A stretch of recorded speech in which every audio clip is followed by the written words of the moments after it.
All right, we're gonna go ahead and get started and keep joining us. My name is Destiny Dunbar, and I'm the Community Engagement Specialist for Resources. And I want to welcome you all to our virtual event, What's in Whatcom's Water. So this event is being hosted by Resources as part of Whatcom Water Week. And today we're going to have two of our scientists give a presentation on water pollution in Bellingham and answer all your questions. So the first scientist is Eleanor Hines, and she is our North Sound Baykeeper and lead scientist. And she has a background in environmental toxicology. And then our second scientist is Kirsten McDade, and she is our pollution prevention specialist, and she leads our pollution patrols. So they've been doing a lot of work and research behind the scenes to keep our waterways clean, and then they turn around and make all this information accessible to us with events like this. So thank you both for putting this on. So this event is going to be an hour long, and this is really just meant to be an open forum for you all to ask any questions you might have about water pollution in Bellingham. So we're going to start off with about a 20-minute presentation, and they're going to go over what pollution is, where it comes from, and why it's bad. They're going to answer some commonly asked questions like, where is it safe to swim? Where is it safe to eat fish in Whatcom County? And they're also going to be answering the questions that you sent in. So if you RSVP'd in advance, you had the chance to submit some questions. But if you didn't do that, or if you're joining us on our Facebook Live, that's totally fine. If you're on our Zoom, go ahead and submit questions either in the chat or in the Q&A. And if you're on our Facebook live stream, you can just type them in the comments underneath the live stream, and we'll get them all. They're going to stop several times throughout the presentation to take questions, so we're going to try and get through them. And then at the very end, we're going to give you some resources and let you know how you can take action and get involved and prevent pollution, monitor it, and report it. And make sure you stick around to the very end. We are going to be giving out a Whatcom Water Week passport passcode that you can use to enter into a drawing for some cool prizes. So wait till the end, and then once you get your passport passcode, you can go to whatcomwaterweeks.org, and under the events tab, there'll be a link that you can click and submit it there. So let's go ahead and jump. Before we get started, I do just want to acknowledge that I and a lot of us on this call, if you're joining us from Whatcom County, are virtually gathering on the traditional territory of the Coast Salish people, namely Lummi Nation and Nooksack tribe. And it's important as we do this work, especially as we're talking about pollution, that we really think about what does it mean to be preventing pollution, but also causing pollution on land that we don't own. They've been stewarding the land since time immemorial, so we need to all do our part and make sure that we are preventing pollution and keeping our environment clean. So with that, we're going to jump into a poll here. So take a look at the map. I know it's kind of difficult to see, but try and find where your subbasin is, and we're going to launch a poll and let us know what subbasin you're in. So I'll give y'all a minute to do that.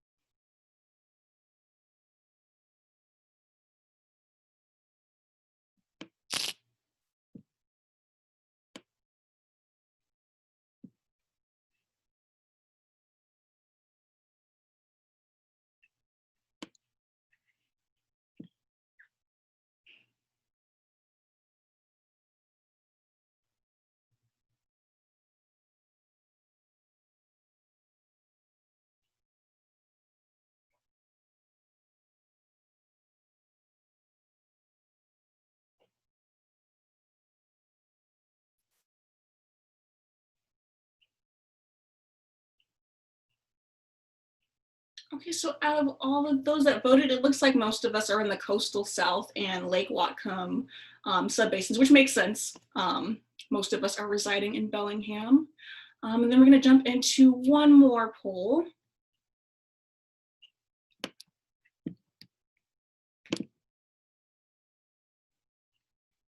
Oh, give me 1 second. So what worries you most about the water supply in Whatcom County? So you can go ahead and pick, oh, okay, perfect.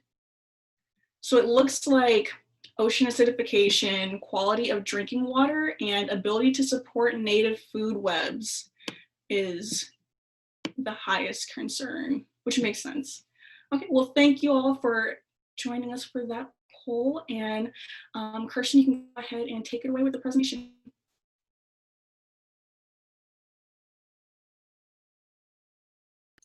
All right. Hi, everyone. So my name is Kirsten, as Destiny mentioned, and I'm the Pollution Prevention Specialist at Resources, and thank you all for joining us here. And so I picked these two pictures here to show kind of the classic forms of pollution that we often think about. So on the left side, we see this big pipe emitting some toxics into the atmosphere. This is a coal-fired power plant that is emitting carbon dioxide, heavy metal, sulfur, and a slew of other pollutants. And then on the right side here, we have an underwater pipe that is releasing wastewater from a treatment plant, much like we have at Post Point. And in this water, you would find nutrients for sure, and probably some other persistent chemicals that can't be broken down in that treatment process. So both of these cases of pollution, we call them point sources of pollution, and they come from the end of a pipe. And the devastation from these pollutants in the past were very obvious. We had rivers that were catching on fire, and we had sculptures that were eroding, and we had fish that were dying, and people's health were being severely impacted. And so now these industries are regulated, and they are basically held accountable for their pollutants, and they hold permits to actually pollute. And the Washington State Department of Ecology is the organization that regulates these permits. And at Resources, we also like to keep our eye on who these polluters are. So we track people, organizations, industries that hold these pollution permits. We like to find out what kind of pollutants they're emitting into the bay and the Salish Sea. And we also like to know who the frequent violators are of these permits.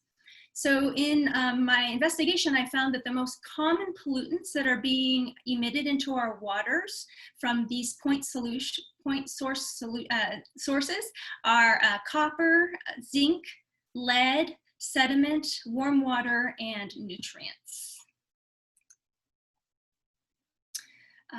So the Clean Water Act and the Clean Air Act has really regulated a lot of that type of pollution. And so now that's not where most of our pollution is coming from. It still exists, but it's not in the majority. The majority of our pollution is actually coming from the land, and it's much harder to regulate. So there's pollutants all over this landscape, on our rooftops and on our roads. And every time it rains or snow, these pollutants get carried right into our waterways. And so roofs, for example, can emit small amounts of zinc, arsenic, and copper. And a little bit of pollution adds up over time. And so I have this kind of little analogy to help explain this. So the other day I was making coffee, and I spilt a couple grounds as I was transferring it from my grinder to my Melita. And instead of just wiping them up with a sponge, I decided to measure them. So it was about 1/8 of a teaspoon. And so I did a little math, and I figured, well, after a year, that's about 1/2 pound of coffee that I've wasted. And then I started thinking about, well, there's a lot of coffee drinkers in Bellingham. And so I took the national average of coffee drinkers, which would mean there's about 50,000 coffee drinkers in Bellingham, but my guess is that's probably higher because we are not average. And so then I kind of, again, did a little bit more math, and I found out that that would be about 25,000 pounds of coffee that's potentially wasted every year. And so coffee, you know, not really considered toxic, but what if this was like drips of oil coming from your engine? Or what if this is paint that's being spilled, or pesticides being applied to the lawn, or copper and tire dust that's coming from our cars? So all of this adds up over time and across our landscape. And this is why stormwater, the pollutants coming from our landscape, is the main source of pollution in the Salish Sea. So I like this diagram a lot. It reminds me of Where's Waldo, because it's like, where's the pollutant? And so you can use this to find the myriad of ways that pollutants can enter our landscape and into our waters. So like in the upper left-hand corner here, you have an excavator with sediment, and that sediment can get washed into our streets, down the storm drain, right into our waterways. We've got a person washing their car, and that's soap suds, and that's fossil fuels that run into the streets, into our storm drain, right into our waterways. You've got fossil fuels, and you've got pesticides, you've got dog poop, you've got a myriad of different ways that can, a myriad of different places on the landscape that can emit these contaminants over time.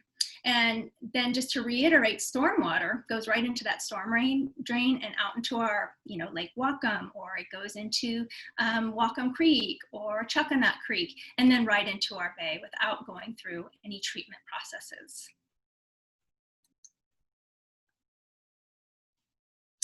There are some simple things that you can do that actually add up to make really big differences. So scooping the poop, of course, any type of animal poop needs to be picked up. So make a pledge once a week, I'm gonna scoop all my poop. Use organic products in your lawn and in your house. Wash your car at a car wash, or even on your lawn, because that lawn actually does filter those soap and fossil fuels. Make sure your downspouts are going into areas that can filter that water. And then make sure any type of equipment that you have that has fossil fuels or could be toxic has a roof on it, so that when it rains or snows, it's protected from being carried into that. And then we are asking people to download the Water Reporter app so that when you see pollution, you can report it, and that way we can get it cleaned up. So for example, the other day I got a report of oil being poured down a storm drain, and I contacted the city of Bellingham, and they sent out a vacuum truck and they cleaned it up. So there are over 70 water reporters currently using this app, and I would love to have more eyes, ears, and noses even looking out for pollution in Whatcom and Skagit County. And so now we want to take a little pause now, because this really is a question and answer webinar, so I don't want to be talking the whole time. So I want to see if there's any questions that have come up that you might want to ask Eleanor or I. Okay, go ahead and send those questions either in the chat or in the Q&A function. We do have one question, which is, why is warm water a pollutant? So warm water is a pollutant because warm water cannot hold as much oxygen as cold water. And I think probably a lot of people know our salmon and a lot of other organisms require a lot of oxygen to survive and to thrive.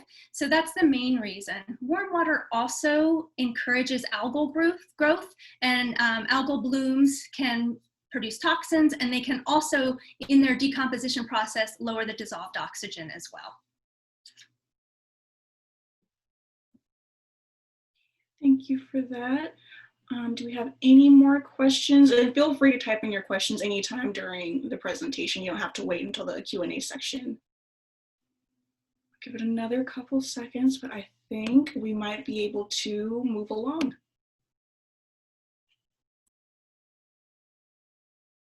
Yep.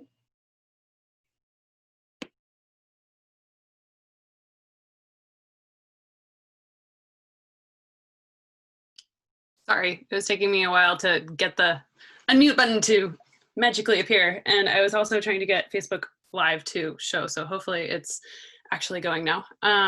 That's what you get for you think you understand Zoom, and then all of a sudden you get a curveball. So I'm Eleanor Hines, North Sound Beekeeper Lead Scientist at Resources. And I'm excited to be here today to present to you all. One thing that I really love about our area is that, especially as a waterkeeper, we get to protect our entire watershed, from our beautiful mountaintops like the glaciers on top of Mount Baker all the way to our beautiful marine salty ecosystems. So I'm going to talk a little bit about marine ecosystems and pollution, but a lot of the stuff that I'm going to talk about also applies to freshwater systems as well.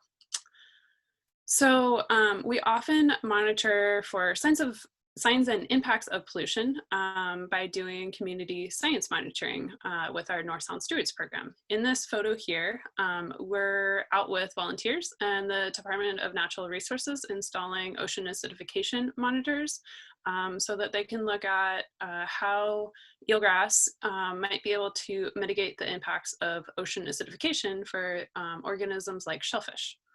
But we do a whole variety of other monitoring programs. And if you're interested and want to lend a helping hand, I encourage you to check out our resources website on North Sound Stewards, and you can sign up for the monthly North Sound Stewards e-news to find out more ways that you can also get involved.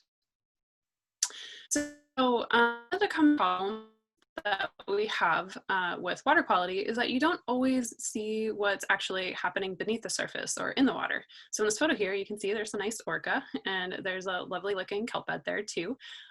But sometimes it's not always apparent. So while we can see things like maybe there's an oil sheen on the water or a plume of sediment, there also might be other pollution problems that are a lot less obvious going on. So sometimes while we can't see these pollution problems, we might actually see some of the evidence of pollution in ecosystem changes or ecosystem shifts. So one such example is our orca. I would on a side note that our orca population declines are not solely due to pollution, but it's definitely one of the contributing factors. So in the simplified example I have here, we have zooplankton, which are then eaten by phytoplankton, which are eaten by forage fish, which in turn are eaten by salmon, which are then eaten by orca. And if you have things like pollutants in the water, maybe that plankton has some, like a little bit of contaminants in them, but think about how much of that plankton is actually eaten by the forage fish, which are then, more and more accumulates as you go up that food web. And so that means that the orca have really high concentrations of those pollutants if they're present, and we call that bioaccumulation. So that can be a huge problem for things like apex predators like orca, but it also can cause issues at any point along that food web too with bioaccumulation. So you might be wondering overall, what is the health of the North Sound? Well, in short, it's a really complicated answer. We'll send out to all of you folks a list of resources so you guys can all do some deeper digging on your own. Kirsten and myself are also here. Our emails will be at the end of this email. You can also find them on our website. If you have questions, feel free to reach out to us. I would note that overall, you can still kayak, you can usually safely swim in a lot of our waters. We'll go into a little bit of that later on. But overall, while it's doing okay, it could also make a lot of improvements too. So I think it's really important that we all show gratitude towards our waterways and continue to protect them so that we can continue to enjoy them for fishable, drinkable, and swimmable water. Okay, now we are at our next Q&A session. And if you submitted your questions ahead of time, don't worry, we have your questions and we're going to save them for the very end. But if you have any questions, go ahead and submit them. We do have two. So what effects do lead, zinc, and copper have on human health? So that's a really great question. Lead, as we know, I'm sorry, at the same time, I'm also trying to fix a technical issue. So lead, as a lot of you might know, can cause a lot of neurological problems. So it's important to make sure that it is not present in our drinking water, as I'm sure you all have realized, but it can also, so some of the more specific issues that it causes is harm to the production of blood cells. It can also block the absorption of calcium, which can lead to a whole variety of other issues. It can also lead to brain and kidney damage as well. But it's definitely an environmental concern because it doesn't only impact humans, but it impacts, it can impact organisms too. Zinc is a really interesting one. I'm glad that that was included in there. So zinc is actually an essential, or considered an essential element.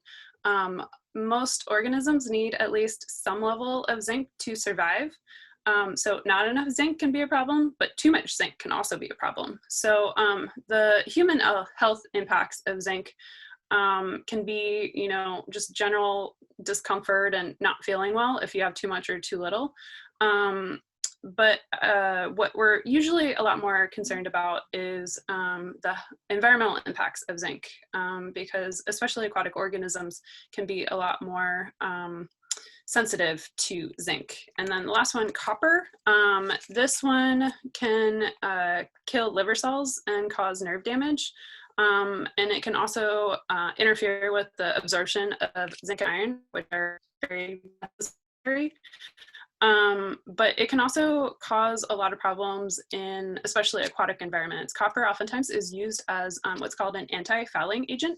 So it can definitely be toxic to a lot of aquatic organisms. And as we've seen, it can also interfere with the smelling receptors in salmon and interfere with their ability to hone in on where they're supposed to go to spawn. So that's another one that we definitely are concerned about. So we have a question from Maggie. How much do motorboats affect water quality of Lake Whatcom? Which I think you might even touch on later, but. Yeah, so motorboats can have a variety of impacts on water quality. And so some of the impacts are, you know, like Kirsten was talking about earlier with a little bit of coffee spilled. Similarly, if they're motorboats, they might spill a little bit of oil or gasoline from their engines, and maybe one boat that might not be a big deal, but lots of boats, it potentially could be a bigger issue. So that's a concern that we definitely have. Although that is a very contentious topic, I would say, for Lake Whatcom. Some people really enjoy the ability to be out and enjoy Lake Whatcom on motorboats and water ski and other things like that, while other folks have health concerns. And so that's sort of an ongoing thing that we pay attention to. But there's also other impacts by motorboats, like maybe not so much, it's a little bit water quality related, but with their wakes, they can cause more erosion, which then can increase the sediment load. So there's a variety of ways. And we have another question. What effect does smoke and air quality have on our water, which is very relevant at the moment? Smoke and water quality. So that one, I don't know that there's a whole bunch of research already done on this. I'm sure that we'll find more, hopefully, as time goes on. But the things that I initially am concerned about with it is that there's a lot of, like right now there's air quality concerns. So I've been staying inside the last couple days because I don't want to be breathing in all the contaminants that are in that smoke. And it's hard to say exactly what's in that smoke, but there's a lot of bad stuff because there's forests burning, but there's also a lot of other stuff that's burning too in it. And so those particles that are floating around in the air can then settle down on water, and then it can then get into the water column and have impacts that way. One of the, talking to other water keepers in other areas that have had serious wildfires, they've seen serious water quality impacts where, so you have the burn that happens, and then you have all the charcoal and remnants left behind. And then when the rains finally come, it washes a lot of what was already burned off into the water systems. And so some of those water systems then have become just like black sludges of burnt material, which is really not healthy for aquatic organisms. That's maybe not so much a concern right here where we're not having the wildfires happen right here, but I'd be more concerned about the atmospheric deposition at this point in time.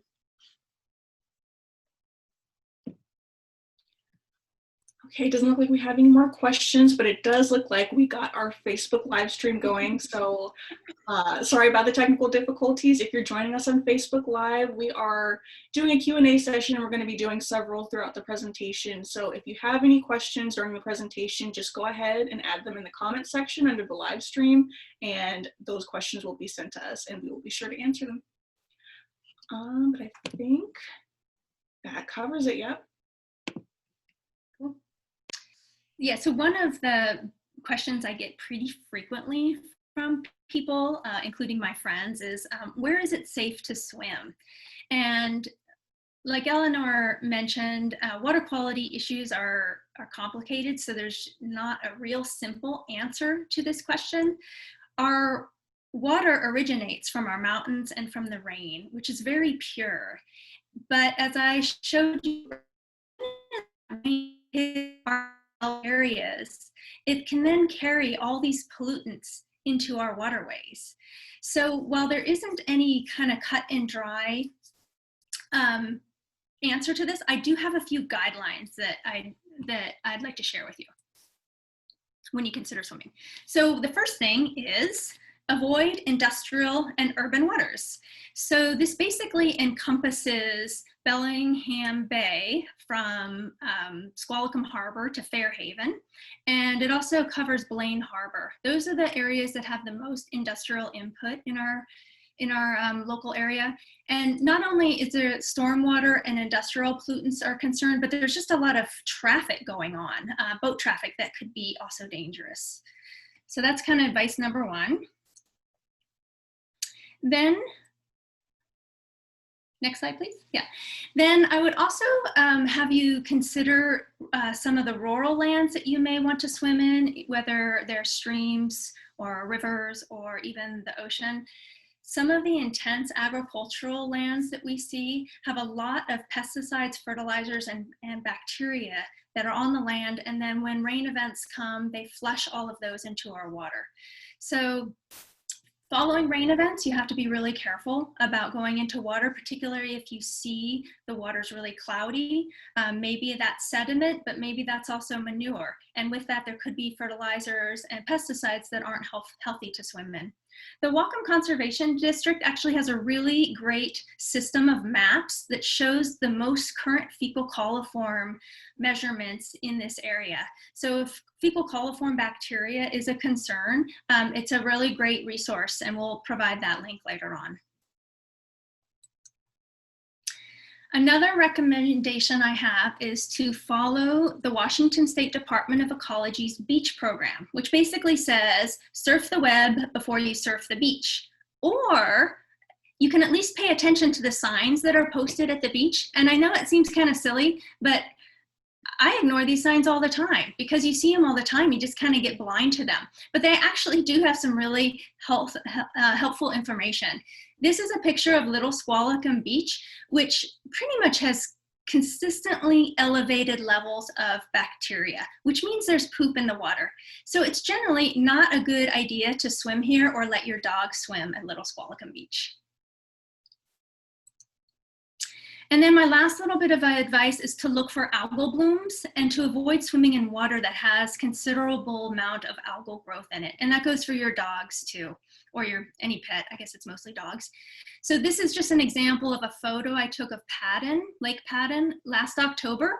So I was doing a pollution patrol there and I noticed this algae. So I scooped some up and I put it under a microscope. And you can see by all the different shapes here that there's a lot of different species of algae, or actually more accurately, it's cyanobacteria. And I identified a couple of those being toxic producing. So I did call the city, and then they quickly put out these hazard signs, caution signs, warning you not to swim. But before that, there were no signs. So if you hadn't really noticed that algae, people could have gone swimming in there and they could have gotten sick.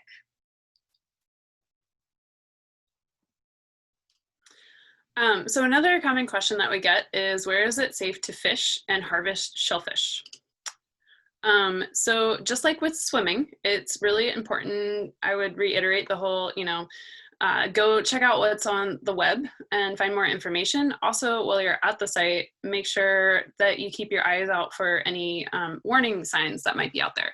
So as an example here, I looked up Lake Whatcom as a water body, and this is on the Department of Health's website. We'll include links to this as well as for the shellfish that I'll talk about next in our resources page. But looking at this table here, you can see that for signal crayfish, it's considered a healthy choice. For smallmouth bass, it's considered that you should not eat any smallmouth bass. Yellow perch are considered safe with only eating a maximum of 4 meals per month. And then if you dig deeper into the notes, you'll notice that the reason for smallmouth bass and yellow perch restrictions is that there's mercury contamination in these fish. And so those are what are considered healthy levels to eat that should not be exceeded. So same thing for shellfish harvest. This is a map from the Department of Health's website. And it's a screenshot that I took yesterday afternoon. And at that point, I do not recommend recreational shellfish harvesting at any place along here. I would also note that it's really important to check out these websites. Even if you checked it yesterday, things could change between yesterday and today. So it's really important to make sure that you check to see what's most up to date whenever you are going out or plan to go out. And only go to places that indicate that they're open, because that means that those areas are monitored for both harmful bacteria as well as toxic algae. Another thing that I would like to note too is you might notice I don't know, maybe you ate Drayton Harbor oysters from the Drayton Harbor Oyster Company yesterday up in Drayton Harbor, and look, oh my gosh, it's close to recreational shellfish harvest. I would note that recreational shellfish harvest is categorized differently than commercial shellfish harvest. And so there's a whole different set of regulations for commercial shellfish harvest, and rest assured that they are pretty stringent. They do not want to make any of their customers sick. So if they're serving their oysters, they've already gotten the green light to serve them, and they should be good to go. So in general, when you're going out to go fishing or swimming, it's always good to maybe think about what's going on in the surrounding watershed, and if that's water that you want to go swimming in, like maybe if you're downstream from a dog park where you know people don't necessarily scoop the poop from their dogs, do you really want to be swimming in the runoff from that dog park? It's also important to note that, you know, there are different types of pollution sources. It could be coming straight out from a pipe, which are typically regulated these days under the Clean Water Act, but there's also lots of non-point source pollution, such as the dog park description that I just used.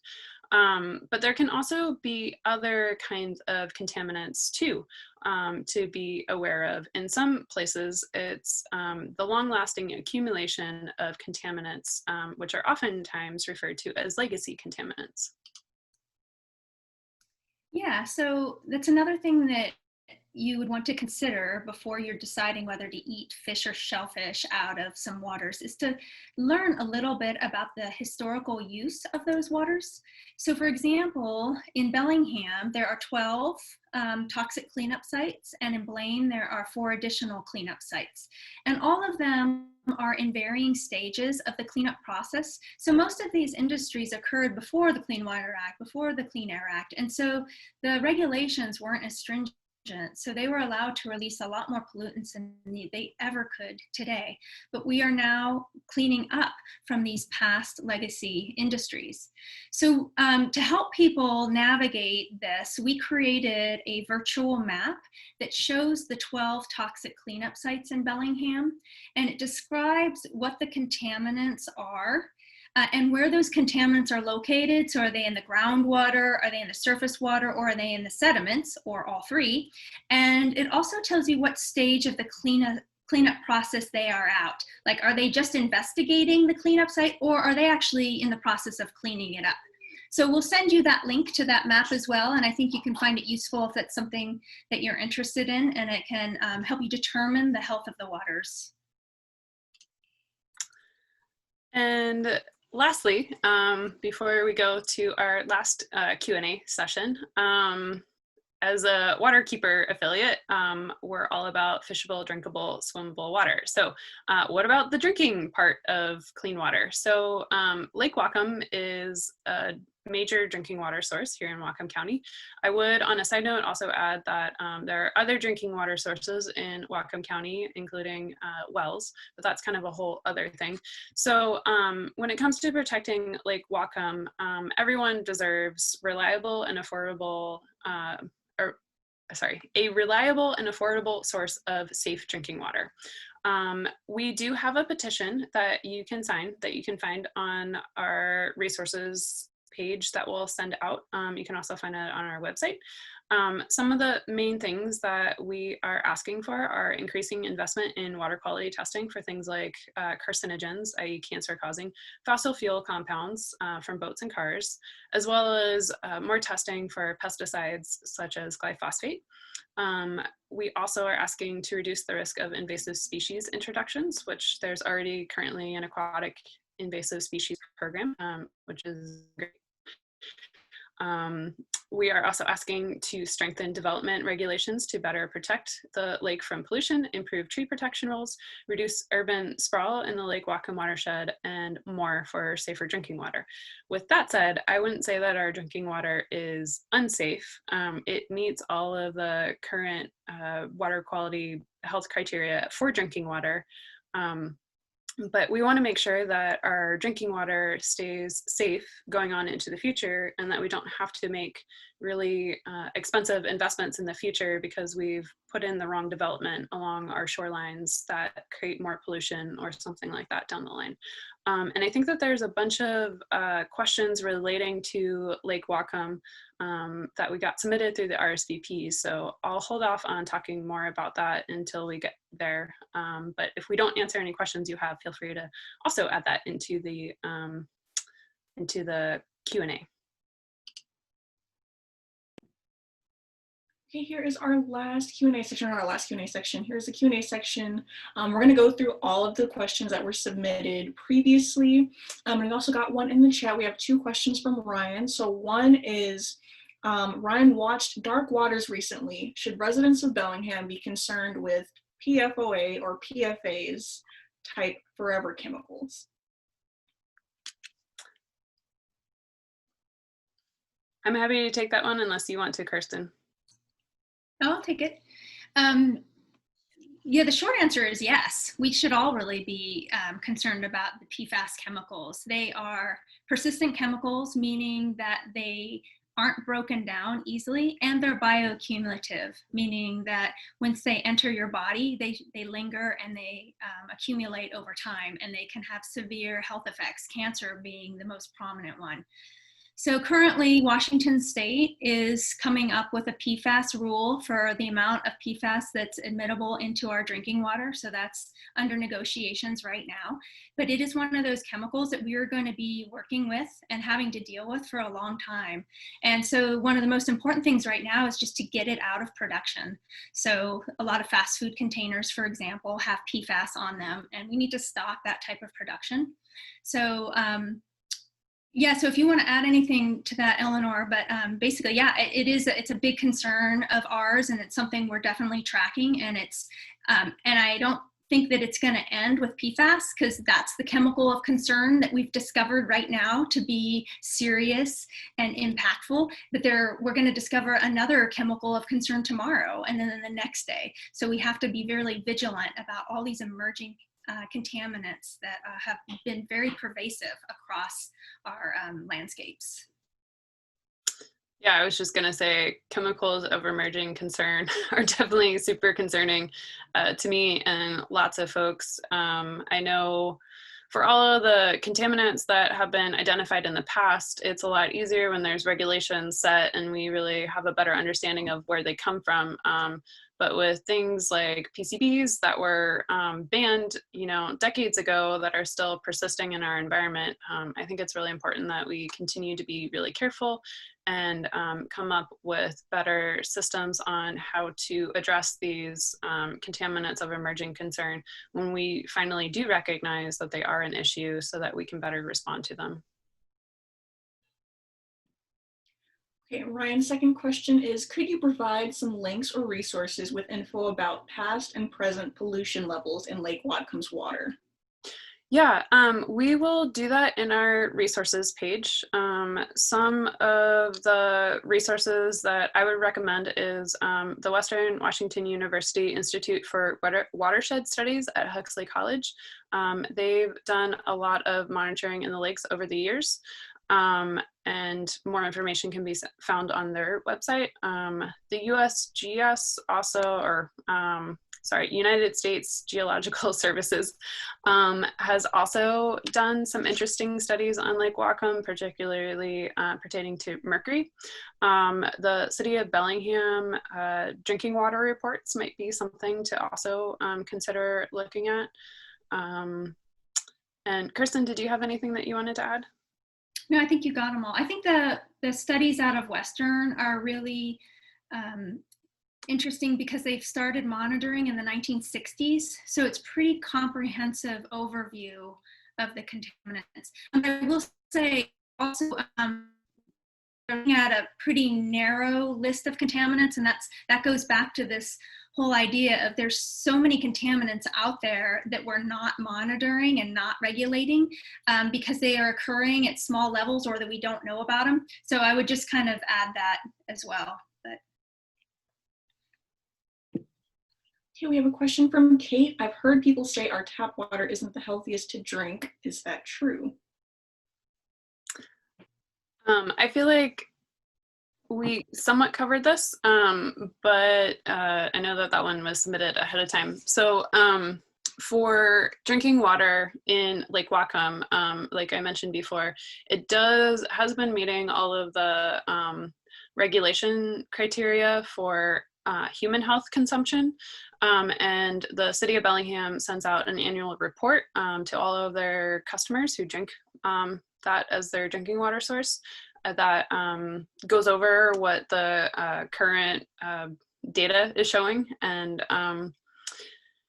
but I would also say that, you know, like we were just talking about with the chemicals of emerging concern, there's always things out there that we just don't know yet. And like I showed in that slide with the orca and the kelp beds, like there's contaminants that might be there that we have no idea because we can't see them or maybe we can't smell them, and so we just don't know that they're present. I'm not trying to scare anyone. I'm just trying to say that there's potentially things that we are still learning and might find out more about in the future. But for now, I would say overall, I personally feel pretty comfortable drinking Lake Whatcom drinking water. If you have a personal well on your property, it is recommended to make sure that you get that tested just to make sure that your drinking water source is meeting health criteria for you and your family that's consuming that water. But that kind of varies so much well to well that it's hard to make too much of a comment on it. Yeah, I'll just add too that Lake Whatcom is considered an impaired body of water, and we've been doing a lot of work to reverse that, yet it still is not improving at this point. So it's impaired for fecal coliform, for phosphorus, and dissolved oxygen. And all those things can impact our drinking water, particularly if you have large amounts of phosphorus. That increases the algal growth, and that can really hurt the drinking water. They did create a pre-treatment plant up in Whatcom Falls Park. It's basically to be able to remove that excess algae that's occurring. So it's costing us a lot of money to treat our water because of that abundance of phosphorus. Destiny, I'm thinking we can switch to that next question in the chat. Yes. So would it be advisable, or I'm sorry, Maggie asked, would a drinking water filter at home be advisable for the public water system? So I've done a little bit of research on this over the years. This was definitely a topic that has come up at our work. A lot of the water filtration systems that you can buy don't really do very much in addition to what our wastewater, or sorry, that's on the other end, what our drinking water facility already filters out. Some of the more expensive systems might be able to do a little bit more, but what I would ultimately say is it kind of comes down to you and your own decision. Like if you can taste a difference and it feels better to you, I wouldn't discourage you from doing that. But overall, I don't know that they are the most effective way, or they really do much in addition. If you had well water and you had issues with your well water, that if you read for the specific, and the other issue too is that filters kind of vary in their design and what they're designed to actually filter out. So I would make sure that you're getting a filter that works for whatever you are trying to filter out. And it can be more effective if you don't have a system that's already filtering it out otherwise. And I don't know if you have anything else to add, Kirsten. No, I think you summed it up. It's a hard question. I will say we have a filter in our house, because I figure why not? I don't honestly know if it is doing a difference, but I feel like because can I do it? Okay, we have a question from Sunny. The Sun Valley Golf Course is putting fertilizer on the golf course grass. Is this ever tested? You know, I don't, the Sun Valley Golf Course has a stormwater plan for their golf course, and they have pledged to not use any phosphorus in their fertilizers. So they do put fertilizers and they use pesticides on their property, and they do have an agreement with the Whatcom County, and to manage their stormwater runoff.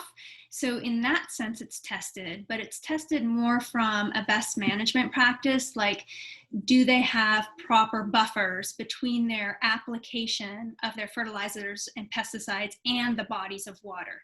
So that's how situations like that are regulated. It's more about the infrastructure that's set in place to prohibit those contaminants and pollutants from running into the waterways. And they do have something set up for from Whatcom County for that.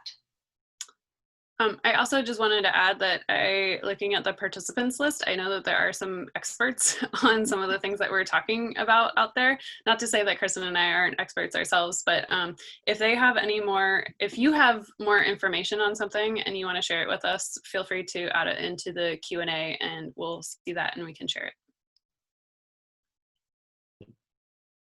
Okay, we have another question from Anne. So what are the effects of runoff from Lake Whatcom watershed into the Salish Sea? Yeah, so Lake Whatcom runs out into, in a simplified model that doesn't always work the same way in reality, but the Lake Whatcom watershed, all the water drains into Lake Whatcom, and then from Lake Whatcom it drains down into Whatcom Creek. And Whatcom Creek also gets sometimes additional inputs of water from stormwater runoff or other sources. And so what comes out of Lake Whatcom can make its way down into Bellingham Bay. The specifics on the impacts. So Bellingham Bay has a lot, or Salish Sea in general. So the Salish Sea, starting with that, is a pretty large place. So one source doesn't necessarily impact the whole Salish Sea, but I would say, if you start looking at what is coming out of Whatcom Creek, in addition to what's coming out of all of those other coastal waterways that are leading right into Bellingham Bay, if they're all putting in similar, like more contaminants, that could create more problems. But overall, with some of the common problems that we have with stormwater is that it carries a lot of contaminants off of roadways and other pervious surfaces. So think about, for example, like tire dust. Every time you drive your car or ride your bike, a little bit of rubber comes off of those tires and it then lands on the roadways. And then when rain comes, it can remove that tire dust from the roadway and carry it down the watershed and into the local lake or stream that then can get carried down into Bellingham Bay. And it's looking like road tire dust, using that same example, can have impacts on salmon, potentially, salmon returning to freshwater to spawn.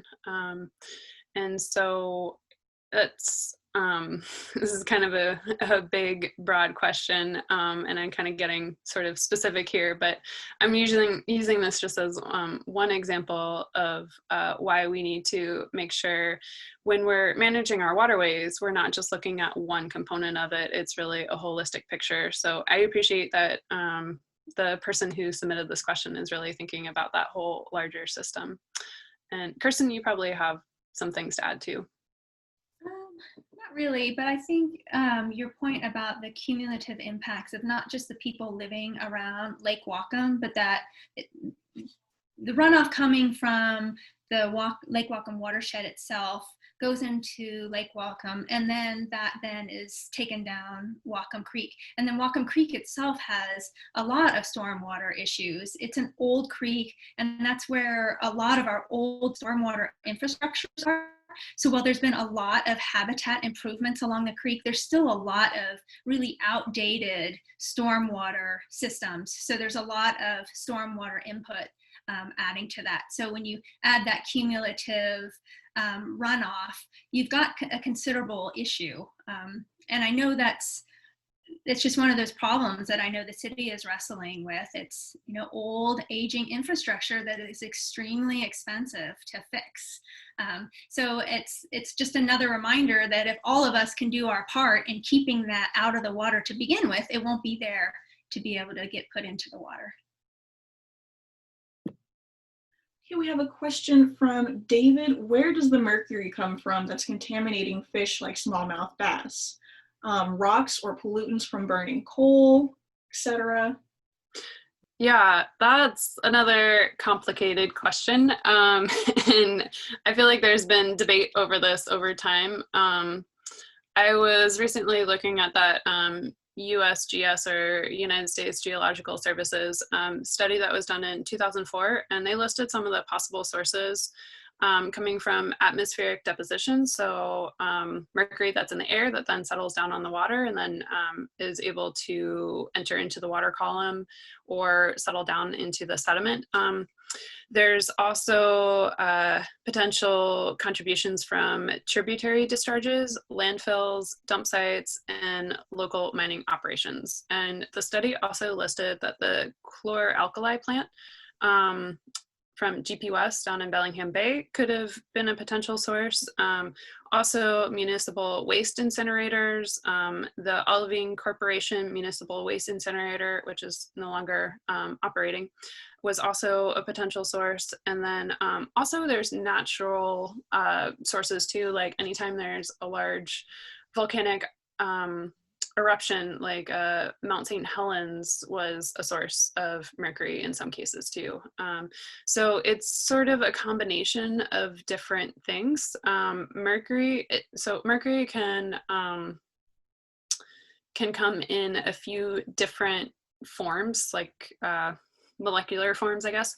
So depending on what form of mercury it is, it can be either more toxic or less toxic, depending on how bioavailable it is, or otherwise, like, is it in a form that if I were to eat it, would it stick around in my body for a long period of time, or would it potentially pass out, or would I not even eat it if I were eating that one thing because it never got onto whatever it is. So there's lots of different forms of mercury. Some are more toxic than others, but there's a lot of debate over what the sources are, but atmospheric deposition seems like it is one of them.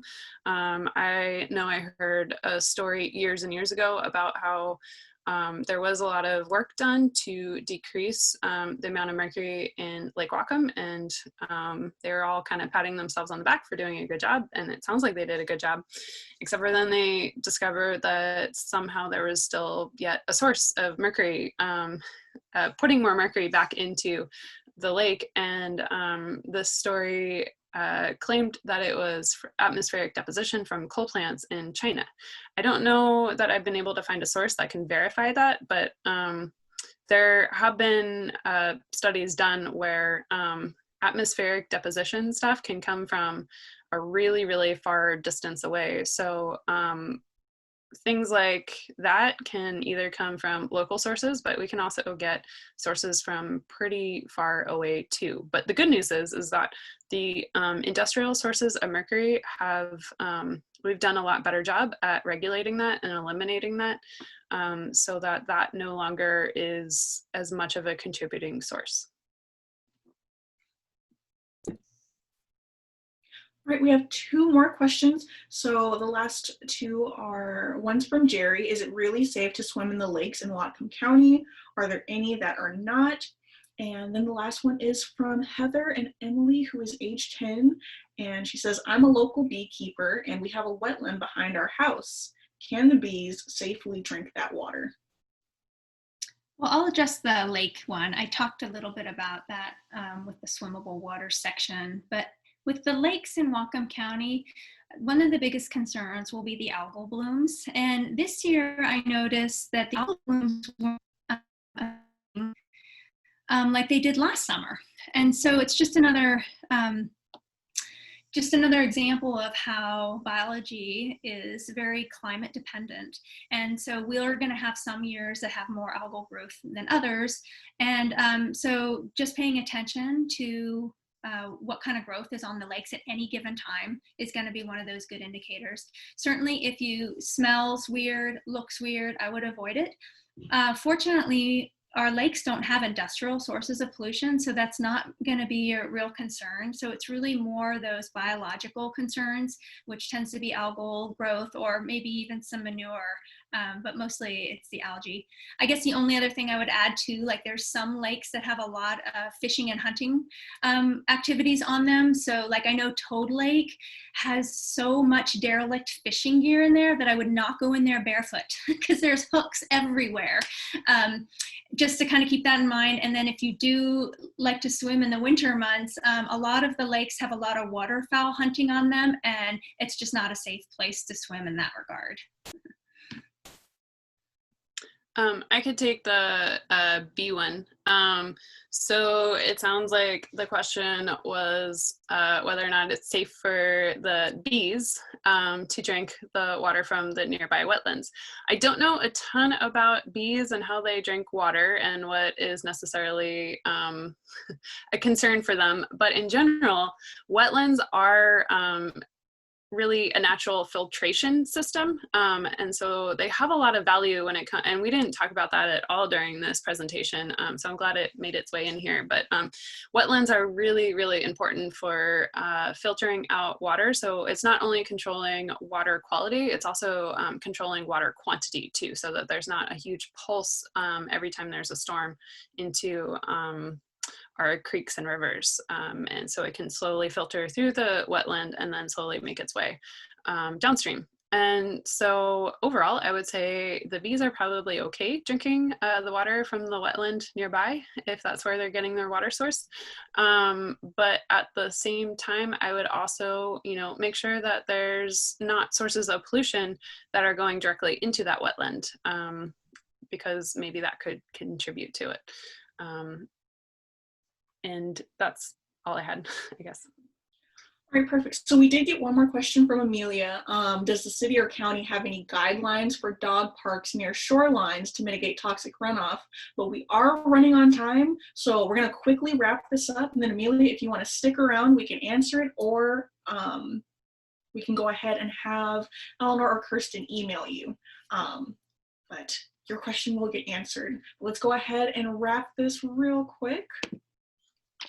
Okay. Oh. So there are several things that you can do. You can download and use the Water Reporter app. You can attend a cleanup or do your own cleanup, socially distanced, of course. You can join our North Sound Stewards program and become one of our citizen scientists. You can join the Lake Whatcom Pledge, where we're asking for better protections on our drinking water. Always follow us on social media and submit public comments during any virtual hearings, ask questions like you all have been doing today, and donate.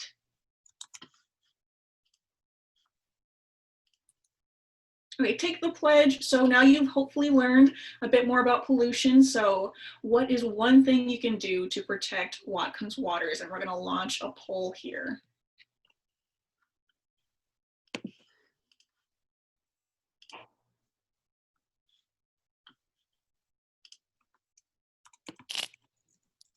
So I'll give y'all a minute to answer that. We just got a message from David. Will this webinar be available for later viewing? This is recorded, so we are going to make this available. Yes.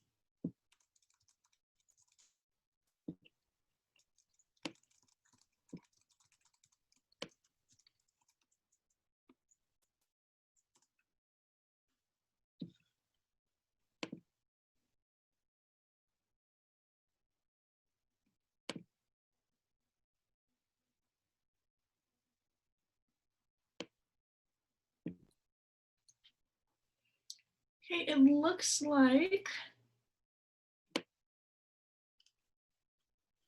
like a really good mix. It seems like the most popular answers are wash my car, my lawn, or at a car wash, create good filtration, but it seems pretty even.